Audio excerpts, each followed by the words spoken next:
Humanities കഫേയുടെ പുതിയൊരു ക്ലാസ്സിലേക്ക് ഏവർക്കും സ്വാഗതം. നമ്മളിപ്പോൾ നോക്കാൻ പോകുന്നത് കഴിഞ്ഞ വർഷത്തെ മോഡൽ എക്സാമിന് +2 പൊളിറ്റിക്കൽ സയൻസിൽ നിന്ന് ചോദിച്ചിട്ടുള്ള വൺ വേർഡ്സും അതിൻ്റെ ആൻസേഴ്സുമാണ് കേട്ടോ. സോ നമുക്ക് ഇംഗ്ലീഷും മലയാളത്തിൽ നമ്മൾ മിക്സ് ചെയ്ത് തന്നെ പറഞ്ഞു പോകുന്നുണ്ട്. സോ എല്ലാവരും നോക്കുക. ഒന്നാമത്തെ ചോദ്യം വന്നിട്ട് dash was the first part of India to hold election on the basis of universal adult franchise suffrage. Okay, അപ്പോൾ യൂണിവേഴ്സൽ അഡൽട്ട് സഫറേജിൻ്റെ ബേസിൽ ഇന്ത്യയിലെ ഏത് പ്രദേശമാണ് ആദ്യമായിട്ട് എന്ത് ചെയ്തത്, ഇലക്ഷൻ നടത്തിയത്? ഏതാണ് ഉത്തരമായിട്ട് വരുന്നത്? ഓപ്ഷൻ എ ആണ്, മണിപ്പൂർ ആണ് കേട്ടോ. മണിപ്പൂറാണ് യൂണിവേഴ്സൽ അഡൽട്ട് സഫറേജ് ബേസ് ചെയ്തിട്ട് ആദ്യമായിട്ട് ഇലക്ഷൻ നടത്തിയത്. രണ്ടാമത്തെ ചോദ്യം, from which country did India adopt the concept of the 5-year plan? 5-year plan എന്ന് പറയുന്ന ആശയം ഇന്ത്യ എവിടെ നിന്നാണ് അഡോപ്റ്റ് ചെയ്തത്?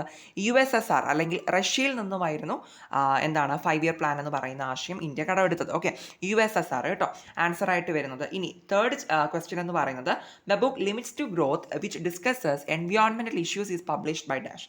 അതായത് എൻവയോൺമെൻറ്റൽ ഇഷ്യൂസിനെ പറ്റിയിട്ട് പറയുന്ന ഒരു ബുക്കാണ് ലിമിറ്റ്സ് ടു ഗ്രോത്ത്. ഇതാരാ പബ്ലിഷ് ചെയ്തത്? മീൻസ് ഒരു ഓർഗനൈസേഷൻ ആയിരുന്നു, ദ ക്ലബ് ഓഫ് റോം എന്ന് പറയുന്ന ഒരു ഓർഗനൈസേഷനാണ്, അല്ലെങ്കിൽ ആ ഒരു ഗ്രൂപ്പാണ് എന്ത് ചെയ്തത്, ഇത് പബ്ലിഷ് ചെയ്തിട്ടുണ്ടായിരുന്നത്. ഓക്കെ, ഓപ്ഷൻ ബി ആണ് ആൻസർ ആയിട്ട് വരുന്നത്. ദ ക്ലബ് ഓഫ് റോം ആണ് ലിമിറ്റ്സ് ടു ഗ്രോത്ത് പബ്ലിഷ് ചെയ്തത്. ഓക്കെ, ഇനി നാലാമത്തെ question, from the list given below find out the condition put forward by Jayaprakash Narayan to take up the leadership of Bihar movement. അതായത് നമ്മുടെ ആറാമത്തെ ചാപ്റ്ററുമായിട്ട് ബന്ധപ്പെട്ടാണ് കേട്ടോ ഈ ഒരു ക്വസ്റ്റ്യൻ വന്നിട്ടുള്ളത്. ബീഹാർ മൂവ്മെന്റ് നയിക്കുന്നതിന് വേണ്ടിയിട്ട് ജയപ്രകാശ് നാരായൺ മുന്നോട്ട് വെച്ച കണ്ടീഷൻസ് എന്തൊക്കെയായിരുന്നു? മീൻസ് കണ്ടീഷൻ അദ്ദേഹം പറഞ്ഞിട്ടുണ്ടായിരുന്നു. താഴെ തന്നിട്ടുള്ള ഓപ്ഷനിൽ നിന്ന് ഏതാണ് അദ്ദേഹം പറഞ്ഞിട്ടുണ്ടായിരുന്ന കണ്ടീഷൻ? കറക്റ്റ് ആയിട്ടുള്ളത് നമ്മൾ എന്ത് ചെയ്യുക, പിക്ക് ചെയ്യാനാണ് ചോദിച്ചിട്ടുള്ളത്. അപ്പോൾ ഇവിടെ ഉത്തരമായിട്ട് വരുന്നത് ഓപ്ഷൻ സി ആണ്, the movement will remain non violent and will not limit to Bihar. ഇതായിരുന്നു നമ്മുടെ ജയപ്രകാശ് നാരായണന്റെ കണ്ടീഷൻ എന്ന് പറയുന്നത്, അല്ലെങ്കിൽ ഡിമാൻഡ് എന്ന് പറയുന്നത്. എന്തായിരുന്നു? അതായത് ഈ ഒരു ബീഹാർ മൂവ്മെന്റ് നോൺ വയലന്റ് ആയിട്ടേ നടക്കുള്ളൂ, വയലൻസ് ഒന്നും ഇല്ല. പക്ഷെ എന്താണ് പ്രത്യേകത? ബീഹാറിൽ മാത്രമായിട്ട് നിൽക്കില്ല, ബീഹാറിന് പുറത്തും ഇത് വ്യാപിപ്പിക്കും എന്നുള്ള രീതിയിൽ, അല്ലെങ്കിൽ വ്യാപിക്കണം എന്നുള്ള ഒരു കണ്ടീഷനായിരുന്നു ജയപ്രകാശ് നാരായൺ മുന്നോട്ട് വെച്ചത്. ഓക്കെ, ഇനി ഇതിന്റെ മലയാളം മീഡിയത്തിലുള്ള ക്വസ്റ്റ്യൻസ് നോക്കാം. സാർവത്രിക പ്രായപൂർത്തി വോട്ടവകാശത്തിന്റെ അടിസ്ഥാനത്തിൽ തെരഞ്ഞെടുപ്പ് നടന്ന ഇന്ത്യയിലെ ആദ്യ പ്രദേശം ഏതായിരുന്നു? യെസ്, മണിപ്പൂർ ആണ് കേട്ടോ ഉത്തരമായിട്ട് വരുന്നത്. സാർവത്രിക പ്രായപൂർത്തി വോട്ടവകാശത്തിന്റെ അടിസ്ഥാനത്തിൽ ഓക്കെ, മണിപ്പൂരിലാണ് ആദ്യമായിട്ട് അങ്ങനെ ഇലക്ഷൻ നടന്നത്.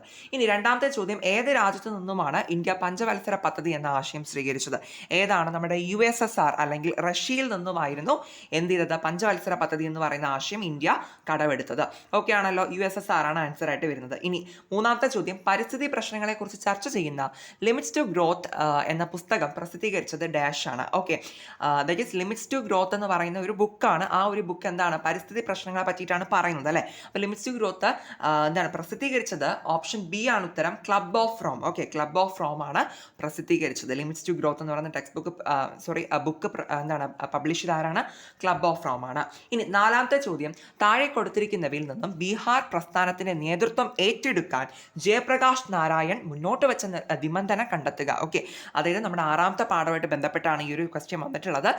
എന്താണ് ബീഹാർ പ്രസ്ഥാനം ഏറ്റെടുക്കുന്നതിന് വേണ്ടിയിട്ട് ജയപ്രകാശ് നാരായൺ മുന്നോട്ട് വെച്ച നിബന്ധന, അദ്ദേഹത്തിന്റെ കണ്ടീഷൻ എന്തായിരുന്നു എന്നാണ് ചോദിക്കുന്നത്. അപ്പോൾ ഇവിടെ ഉത്തരമായിട്ട് വരുന്നത് ഈ താഴത്തുള്ള ഓപ്ഷനിൽ നിന്ന് അദ്ദേഹത്തിന്റെ കണ്ടീഷൻ ഏതായിരുന്നു അത് നമ്മൾ സെലക്ട് ചെയ്യാനാണ് പറഞ്ഞിട്ടുള്ളത്. ഇവിടെ ആൻസർ വരുന്നത് ഓപ്ഷൻ സി ആണ്, പ്രക്ഷോഭം അക്രമരഹിതമായി തുടരും, ബീഹാറിൽ മാത്രമായി ഒതുങ്ങി നിൽക്കില്ല. ഓക്കെ, ക്ലിയർ ആയിട്ട് മനസ്സിലാക്കിക്കൊള്ള. ജയപ്രകാശ് നാരായണന്റെ നിബന്ധന ഇതായിരുന്നു, പ്രക്ഷോഭം എന്താണ്, അക്രമമൊന്നുമില്ല, ആ രീതിയിൽ മുന്നോട്ട് പോകും, പക്ഷെ ബീഹാറിൽ മാത്രമായിട്ട് ഒതുങ്ങി നിൽക്കില്ല, പുറത്തും വ്യാപിപ്പിക്കും എന്നുള്ള നിലയ്ക്കായിരുന്നു.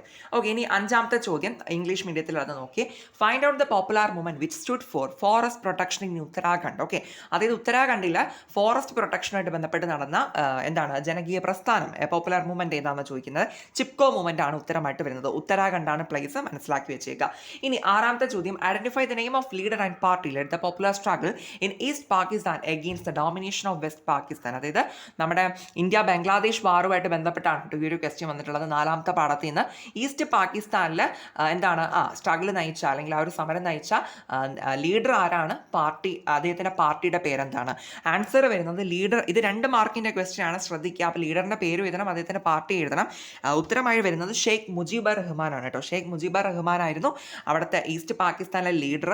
ആൻഡ് അദ്ദേഹത്തിന്റെ പാർട്ടി എന്ന് പറയുന്നത് ഏതാണ്? അവാമി ലീഗാണ് കേട്ടോ, അവാമി ലീഗ്. അപ്പോൾ ഷെയ്ഖ് മുജീബർ റഹ്മാനും അവാമി ലീഗുമാണ് അദ്ദേഹത്തിൻ്റെ പാർട്ടി. രണ്ടും അവിടെ എഴുതേണ്ടതുണ്ട്, എങ്കിൽ അവിടെ 2 മാർക്ക് കിട്ടുള്ളൂ. ഓക്കെ, ഇനി 7ാമത്തെ ചോദ്യം. Some futures relating to the principal organs of UNO are given below, arrange them properly in the table. Okay, അതായത് നമ്മുടെ എന്താണ് UN-ഉമായിട്ട് ബന്ധപ്പെട്ടിട്ട് വരുന്ന നമ്മുടെ ഓർഗൻസ്, പ്രിൻസിപ്പൽ ഓർഗൻസ് ഉണ്ടല്ലോ, തന്നിട്ടുണ്ട്. അതിൻ്റെ ഫ്യൂച്ചേഴ്സ് ഏതാണെന്ന് കറക്റ്റായിട്ട് എഴുതാനാണ് ചോദിക്കുന്നത്. അപ്പോൾ ഞാനവിടെ കറക്റ്റായിട്ട് ആൻസർ പറഞ്ഞു തരാം.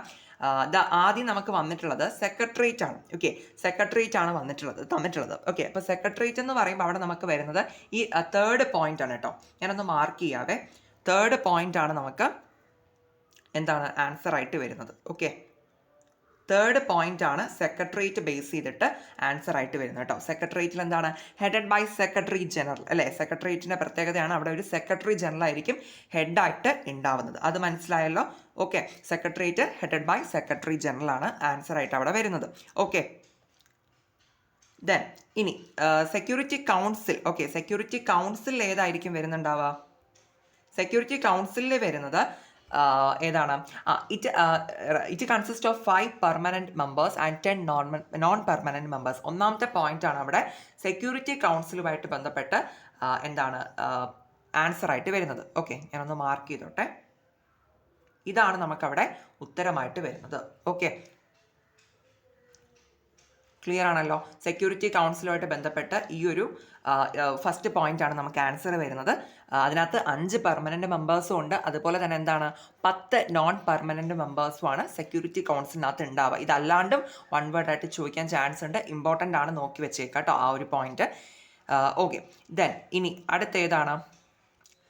ജനറൽ അസംബ്ലി അല്ലേ? ജനറൽ അസംബ്ലിയാണ് നെക്സ്റ്റ് വരുന്നത്. ഓക്കെ, അപ്പോൾ ജനറൽ അസംബ്ലിയായിട്ട് ബന്ധപ്പെട്ടിട്ട് വരുന്നത് ഏതാണ്? Representatives of all member states participate in the meeting. Okay, general അസംബ്ലിയുടെ കറക്റ്റ് ഫ്യൂച്ചർ എന്തായിട്ടാണ് വരിക? അതായത് നമ്മുടെ ഇതിനകത്തുള്ള, അതായത് എല്ലാ മെമ്പർ സ്റ്റേറ്റിലെ റെപ്രസെൻറ്റേറ്റീവ്സ് എന്ത് ചെയ്യുന്നുണ്ട്? ഇതിനകത്ത് പാർട്ടിസിപ്പേറ്റഡ് ആവുന്നുണ്ട്. Representatives of all member states participate in the meeting. അതായത് മെമ്പർ സ്റ്റേറ്റിലെ എല്ലാ റെപ്രസെൻറ്റേറ്റീവും പ്രതിനിധികളും എന്താണ് ഈ ഒരു ജനറൽ അസംബ്ലിയുടെ ഭാഗമായിട്ടാണ് വരുന്നത്. ഓക്കെ, ആ ഒരു കാര്യത്തിലാണ് പറഞ്ഞത്. അപ്പോൾ ഒന്നുകൂടി പറയാം. സെക്രട്ടേറിയറ്റ് വരുമ്പോൾ ഹെഡഡ് ബൈ സെക്രട്ടറി ജനറൽ ആണ്. പിന്നെന്താ? സെക്യൂരിറ്റി കൗൺസിലിൻ്റെ പ്രത്യേകത 5 പെർമനൻറ്റ് മെമ്പേഴ്സും 10 നോൺ പെർമനൻറ്റ് മെമ്പേഴ്സും ആണ് വരിക. പിന്നെന്താണ്? ജനറൽ അസംബ്ലി എന്ന് പറയുമ്പോൾ അവിടെ എന്താണ്? Representatives of all member states participate in the meeting എന്നുള്ള നിലയ്ക്ക് വരുന്നു ആൻസർ. ഓക്കെ, ദെൻ അടുത്ത എക്സ്പാൻഡ് ദ ഫോളോവിങ് ആണ്. അതായത് ഫുൾ ഫോം അബ്രിവേഷൻ ഏതാണ് ചോദിക്കുന്നത്? NPT ഞാനത് പറഞ്ഞുതരാവേ. NPT എന്ന് പറയുന്നത് ന്യൂക്ലിയർ നോൺ പ്രോളിഫറേഷൻ ട്രീറ്റി എന്നാണ് വരുന്നത്. NIEO എന്ന് വെച്ചിട്ടുണ്ടെങ്കിൽ new international economic order. Okay, clear ആയിട്ട് മനസ്സിലാക്കി വെച്ചേക്കാം, ന്യൂ ഇൻ്റർനാഷണൽ എക്കണോമിക് ഓർഡർ. ഇനി സ്റ്റാർട്ട് എന്ന് വെച്ചിട്ടുണ്ടെങ്കിൽ എന്താണ് ഫുൾ ഫോം വരുന്നതെന്നുണ്ടെങ്കിൽ സ്ട്രാറ്റജിക് ആംസ് റിഡക്ഷൻ ട്രീറ്റി ആണ്. ഓക്കെ, സ്റ്റാർട്ട് ഏതാണ് വരിക? Strategic arms reduction treaty. അപ്പോൾ നന്നായിട്ട് മനസ്സിലാക്കുക. NPT nuclear non proliferation treaty. NIEO എന്ന് വെച്ചിട്ടുണ്ടെങ്കിൽ ന്യൂ ഇൻ്റർനാഷണൽ എക്കണോമിക് ഓർഡർ ആണ് വരുന്നത്. സ്റ്റാർട്ട് എന്ന് വെച്ചിട്ടുണ്ടെങ്കിൽ ഏതാണ് വരിക? അതായത് സ്ട്രാറ്റജിക് ആംസ് റിഡക്ഷൻ ട്രീറ്റി ആണ് ആൻസർ ആയിട്ട് വരുന്നത്. ഓക്കെ, അപ്പോൾ നമുക്ക് ഇത്രയും ക്വസ്റ്റ്യൻസിൻ്റെ മലയാളം മീഡിയം കൂടി ഒന്ന് നോക്കിയിട്ട് ഇനി അടുത്ത മാച്ച് ദ ഫോളോവിങ്ങിലോട്ട് വരാം കേട്ടോ. നോക്കിക്കോളൂ. 5ാമത്തെ ചോദ്യം. ഉത്തരാഖണ്ഡിലെ വനസംരക്ഷണത്തിന് വേണ്ടി നിലകൊണ്ട പരിസ്ഥിതി പ്രസ്ഥാനം ഏതെന്ന് കണ്ടെത്തുക. ഏതാണ്? ഉത്തരാഖണ്ഡിൽ എന്താണ് ദാറ്റ് ഈസ് വനസംരക്ഷണവുമായി ബന്ധപ്പെട്ട് നിന്ന പരിസ്ഥിതി പ്രസ്ഥാനം ഏതായിരുന്നു? ചിപ്കോ പ്രസ്ഥാനമാണ് ഉത്തരമായിട്ട് വരുന്നത് കേട്ടോ. ചിപ്കോ പ്രസ്ഥാനം 7ാമത്തെ പാഠത്തിലുള്ളതാണ്. ചിപ്കോ പ്രസ്ഥാനമാണ് ആൻസർ. നോക്കുക. ഇനി 6ാമത്തെ ചോദ്യം. പടിഞ്ഞാറൻ പാകിസ്ഥാന്റെ ആധിപത്യത്തിനെതിരായി കിഴക്കൻ പാകിസ്ഥാനിൽ ജനകീയ പ്രക്ഷോഭത്തിന് നേതൃത്വം കൊടുത്ത നേതാവ്, അദ്ദേഹത്തിന്റെ പാർട്ടി എന്നിവ കണ്ടെത്തുക. ശ്രദ്ധിക്കുക, 2 മാർക്കിന്റെ ക്വസ്റ്റ്യൻ ആണ് ഈ 6ാമത്തെ ചോദ്യം എന്ന് പറയുന്നത്. ഓക്കെ, അതായത് നമ്മുടെ 4ാമത്തെ പാഠത്തിൽ ഇന്ത്യ ബംഗ്ലാദേശ് യുദ്ധത്തെ പറ്റി പഠിക്കുന്നില്ലേ, ആ ഒരു ടോപ്പിക്ക് റിലേറ്റ് ചെയ്തിട്ടാണ് ഇത് വന്നിട്ടുള്ളത്. അവിടെ നമ്മുടെ കിഴക്കൻ പാകിസ്ഥാനിൽ സമരം നയിച്ച നേതാവ് ആരാണ്, അദ്ദേഹത്തിന്റെ പാർട്ടി എന്താണെന്ന് കൂടി 2 കാര്യങ്ങൾ അവിടെ നമ്മൾ ആൻസർ ചെയ്യണം. ഓക്കെ, ആൻസർ ഇങ്ങനെയാണ് വരുന്നത്. അവിടുത്തെ നേതാവിന്റെ പേര് ഷെയ്ഖ് മുജീബർ റഹ്മാൻ ആണ് കേട്ടോ. ഷെയ്ഖ് മുജീബർ റഹ്മാൻ. അദ്ദേഹത്തിന്റെ പാർട്ടി ഏതായിരുന്നു? അവാമി ലീഗ് ആയിരുന്നു കേട്ടോ. അവാമി ലീഗ്. ഷെയ്ഖ് മുജീബർ റഹ്മാനും അദ്ദേഹത്തിന്റെ പാർട്ടി അവാമി ലീഗും രണ്ടും അവിടെ ആൻസർ ആയിട്ട് കൊടുക്കുക, എങ്കിലേ 2 മാർക്ക് കിട്ടുള്ളൂ. ഇനി ഐക്യരാഷ്ട്രസഭയുടെ പ്രധാന ഘടകങ്ങളുമായി ബന്ധപ്പെട്ട ചില പ്രസ്താവനകൾ ചുവടെ കൊടുക്കുന്നു. അവയെ ശരിയായി പട്ടികപ്പെടുത്തുക എന്നാണ് പറയുന്നത്. നമ്മുടെ UN-ഉമായിട്ട് ബന്ധപ്പെട്ട് വരുന്നതാണ് കേട്ടോ. അപ്പോൾ ഞാനിതിൻ്റെ ആൻസർ പറഞ്ഞുതരാം. സെക്രട്ടേറിയറ്റുമായിട്ട് ബന്ധപ്പെട്ട് വരുന്നത് എന്താണ്? സെക്രട്ടറി ജനറൽ തലവനാണ്. ഒരു മിനിറ്റ്. യാ സെക്രട്ടേറിയറ്റിൻ്റെ ആൻസറായിട്ട് വരുന്നത് സെക്രട്ടറി ജനറൽ ആണ് തലവൻ. മൂന്നാമത്തെ പോയിന്റ് ആണ് അവിടെ കറക്റ്റ് ഫ്യൂച്ചറായിട്ട് വരുന്നത് കേട്ടോ. അതായത് സെക്രട്ടേറിയറ്റിൽ എന്ന് പറയുമ്പോൾ അവിടെ സെക്രട്ടറി ജനറൽ ആയിരിക്കും മെയിൻ ഹെഡ് അല്ലെങ്കിൽ തലവൻ എന്നുള്ള നിലയ്ക്ക് വരുന്നത്. ഓക്കെ, അപ്പോൾ അതാണ് അവിടെ ആൻസറായിട്ട് വരുന്നത്. സെക്രട്ടേറിയറ്റിന് നേരെ അതാണ് നമ്മൾ എഴുതേണ്ടത്. ഇനി നെക്സ്റ്റ് ഏതാണ്? യെസ്, രക്ഷാസമിതിക്ക് നമുക്ക് ആൻസറായിട്ട് വരുന്നത് ഏതാണെന്നറിയോ? ഇതിൽ ഒന്നാമത്തെ പോയിന്റ് ആണ്, ഇതിൽ 5 സ്ഥിരാംഗങ്ങളും 10 അസ്ഥിരാംഗങ്ങളും ഉണ്ട് എന്നുള്ളതാണ്. അപ്പോൾ രക്ഷാസമിതിയുടെ പ്രത്യേകതയാണ് അവിടെ 5 സ്ഥിരാംഗങ്ങളും ഉണ്ടാവും, പിന്നെ എന്താണ് 10 അസ്ഥിരാംഗങ്ങളും നമുക്കവിടെ ഉണ്ടായിരിക്കും. ഇനി പൊതുസഭയാണ് മൂന്നാമത്തെ പോയിന്റ്. ഏതാണ്? പൊതുസഭയ്ക്ക് നേരെ വരുന്നത് രണ്ടാമത്തെ പോയിന്റാണ് അവിടെ ആൻസറായിട്ട് വരുന്നത്. സമ്മേളനത്തിൽ എല്ലാ അംഗരാജ്യങ്ങളുടെയും പ്രതിനിധികൾ പങ്കെടുക്കുന്നു എന്നുള്ള നിലയ്ക്കാണ് അവിടെ ആൻസർ വരുന്നത്. അപ്പോൾ ഒന്നുകൂടി ഞാൻ പറയാം, സെക്രട്ടേറിയറ്റ് വരുന്നത് സെക്രട്ടറി ജനറൽ ആണ് തലവൻ. ഓക്കെ, അതാണ് അവിടെ കറക്റ്റ് ഫ്യൂച്ചറായിട്ട് വരുന്നത്. രക്ഷാസമിതി പറയുമ്പോൾ ഇതിൽ 5 സ്ഥിരാംഗങ്ങളും 10 അസ്ഥിരാംഗങ്ങളും ഉണ്ട് എന്നുള്ളത് എഴുതുക. ഇനി പൊതുസഭ എന്ന് പറയുമ്പോൾ അവിടെ എന്താ വരിക? യെസ്, നമ്മുടെ സമ്മേളനത്തിൽ എല്ലാ അംഗരാജ്യങ്ങളുടെ പ്രതിനിധികൾ പങ്കെടുക്കുന്നു എന്നുള്ളതാണ് അവിടെ ആൻസറായിട്ട് വരുന്നത്. ഓക്കെ ആണല്ലോ. ഇനി 8ാമത്തെ ചോദ്യം നോക്കൂ. ചുവടെ നൽകിയിരിക്കുന്നവയുടെ പൂർണ്ണരൂപം എഴുതാൻ വേണ്ടിയിട്ടാണ് NPT തന്നിട്ടുണ്ട്. NPTയുടെ ഫുൾ ഫോം പറയുന്നത് ഇംഗ്ലീഷിൽ തന്നെയാണല്ലോ നമ്മൾ അവിടെ എഴുതേണ്ടത്. ന്യൂക്ലിയർ നോൺ പ്രോളിഫറേഷൻ ട്രീറ്റി എന്നാണ് അവിടെ ആൻസർ വരുന്നത് കേട്ടോ. Nuclear non proliferation treaty. രണ്ടാമത്തത് NIEO ആണ്. അതെന്താണ് വരിക? New international economic order. Okay, അറിഞ്ഞിടാന്നുണ്ടെങ്കിൽ ഒന്ന് എഴുതിയെടുത്ത് നോക്കുക.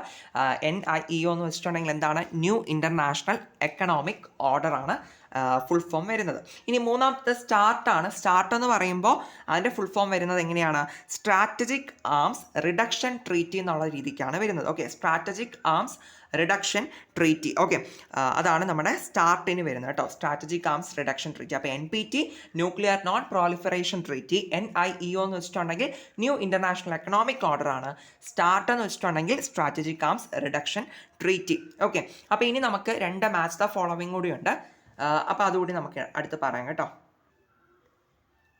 അപ്പോൾ അത് എല്ലാവരും നോക്കിക്കോളൂ.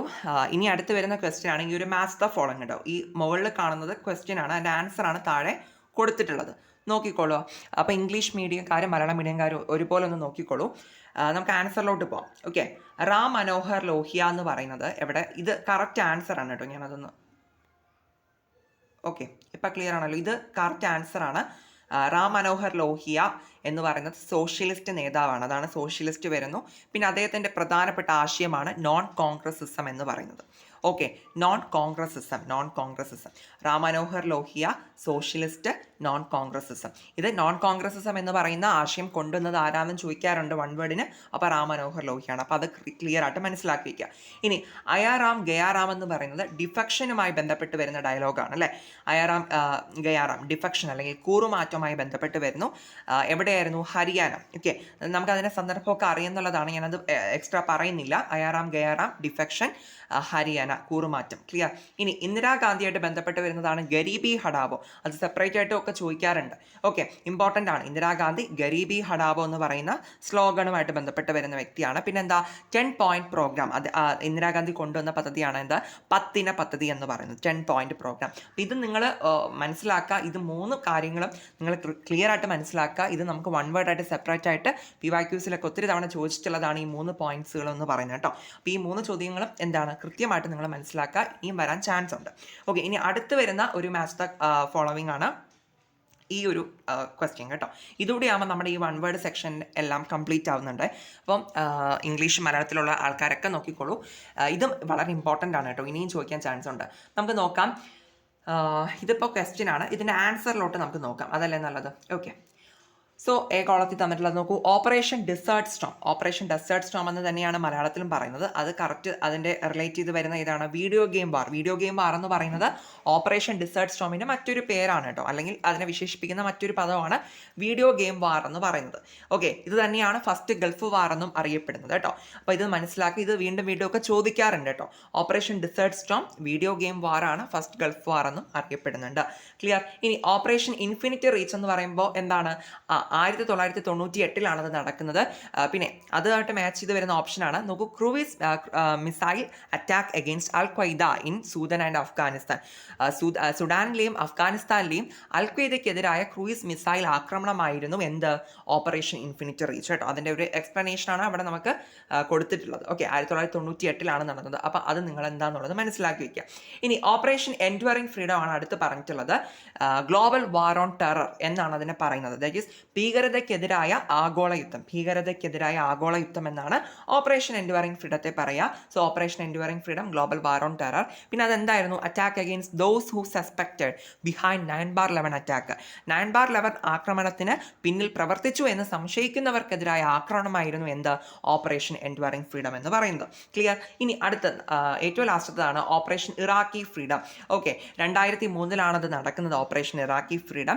ആൻഡ് അതെന്തായിരുന്നു, US invasion on Iraq. Okay, ഇറാഖിലെ അമേരിക്കൻ അധിനിവേശമായിരുന്നു ഓപ്പറേഷൻ ഇറാഖി ഫ്രീഡം എന്ന് പറയുന്നത് കേട്ടോ. US-ൻ്റെ ആക്രമണം എവിടെയാണ്, ഇറാഖിലുണ്ടായ ആക്രമണമാണ് ഓപ്പറേഷൻ ഇറാഖി ഫ്രീഡം എന്ന് പറയുന്നത്. അപ്പോൾ ഇത് നാലും ഞാൻ നേരത്തെ പറഞ്ഞതുപോലെ തന്നെ ഇത് മാച്ച് ദ ഫോളോവിങ് ആയിട്ടോ അല്ലെങ്കിൽ ഇനി ജസ്റ്റ് ഇതിൽ നിന്ന് സെപ്പറേറ്റ് ആയിട്ട് വൺ വേർഡ്സ് ആയിട്ടോ ഒക്കെ വരാം. അപ്പോൾ +2 എക്സാം എഴുതുന്ന എല്ലാവരും പൊളിറ്റിക്സിൽ നിന്ന് ഈ ഒരു ക്വസ്റ്റ്യൻസ് കേട്ടോ, ഈ ഒരു ടോപ്പിക്ക് റിലേറ്റ് ചെയ്ത് വരുന്ന കാര്യങ്ങളൊക്കെ നിങ്ങൾ കൃത്യമായിട്ട് മനസ്സിലാക്കി വെച്ചേക്കുക. എവിടെയെങ്കിലുമൊക്കെ നമുക്ക് ഇനി വരുന്ന മോഡൽ എക്സാമിനായിക്കോട്ടെ, അടുത്ത് വരുന്ന പബ്ലിക് എക്സാമിനായിക്കോട്ടെ ഒക്കെ നമുക്ക് ഇവിടെ ഈ ഒരു ടോപ്പിക്ക് റിലേറ്റ് ചെയ്തിട്ടൊക്കെ എന്ത് ചെയ്യാം, ക്വസ്റ്റ്യൻസ് എക്സ്പെക്ട് ചെയ്യാവുന്നതാണ്. ക്ലിയർ. അപ്പോൾ നമ്മൾ ഇന്ന് എന്താണ് ഫുള്ള് വൺ വേർഡ്സ്, നമ്മൾ കഴിഞ്ഞ വർഷത്തെ ഫുള്ള് വൺ വേർഡ്സ് പൊളിറ്റിക്കൽ സയൻസുമായിട്ട് ബന്ധപ്പെട്ട വൺ വേർഡ്സ് എല്ലാം ഇവിടെ ആൻസേഴ്സ് പറഞ്ഞു കഴിഞ്ഞു. സോ നിങ്ങൾക്ക് യൂസ്ഫുൾ ആയിട്ടുണ്ടെന്ന് വിശ്വസിക്കുകയാണ്. നിങ്ങൾ ഇതുമായിട്ട് ബന്ധപ്പെട്ട് വരുന്ന ബാക്കി ടോപ്പിക്സും ഒക്കെ നിങ്ങൾ കവർ ചെയ്തിട്ട് പോവുക. ഓക്കെ, നിങ്ങൾക്ക് യൂസ്ഫുൾ ആയിട്ടുണ്ടെന്നുണ്ടെങ്കിൽ സബ്സ്ക്രൈബ് ചെയ്ത് സപ്പോർട്ട് ചെയ്യുക, ഫ്രണ്ട്സിനൊക്കെ ഷെയർ ചെയ്യുക. പിന്നെന്താണ്, അത് മാത്രമല്ല നിങ്ങൾക്ക് ഇഷ്ടപ്പെട്ടു എന്നുണ്ടെന്നുണ്ടെങ്കിൽ മീൻസ് യൂസ്ഫുൾ ആയിട്ടുണ്ടെന്നുണ്ടെങ്കിൽ ഹൈപ്പ് തരാനും ഒന്നും മറക്കരുത് കേട്ടോ. പിന്നെ നിങ്ങൾക്ക് ഇനി ഏതെങ്കിലും ടൈപ്പ് ഓഫ് വീഡിയോസ് ആവശ്യമുണ്ടെന്നുണ്ടെങ്കിൽ അത് നിങ്ങൾ കമൻറ്റ് സെക്ഷനിൽ അറിയിക്കുക കേട്ടോ. പിന്നെ ഒന്നുകൊണ്ടും പേടിക്കേണ്ട, നമ്മുടെ മോഡൽ എക്സാമിന് ഇനി ഒരാഴ്ചയാണ് നമുക്കുള്ളത്. എന്തിനായാലും നമ്മൾ അതുമായിട്ട് റിലേറ്റ് ചെയ്തിട്ടുള്ള വീഡിയോസ്, ഇമ്പോർട്ടൻറ്റ് ക്വസ്റ്റ്യൻസിൻ്റെ ഒക്കെ വീഡിയോസ് ഒക്കെ വരുന്നുണ്ട് കേട്ടോ. അപ്പോൾ നിങ്ങൾ എന്തായാലും നന്നായിട്ട് പഠിച്ചു പോവുക. എല്ലാവർക്കും നല്ല മാർക്കിൽ തന്നെ എത്താൻ സാധിക്കട്ടെ കേട്ടോ.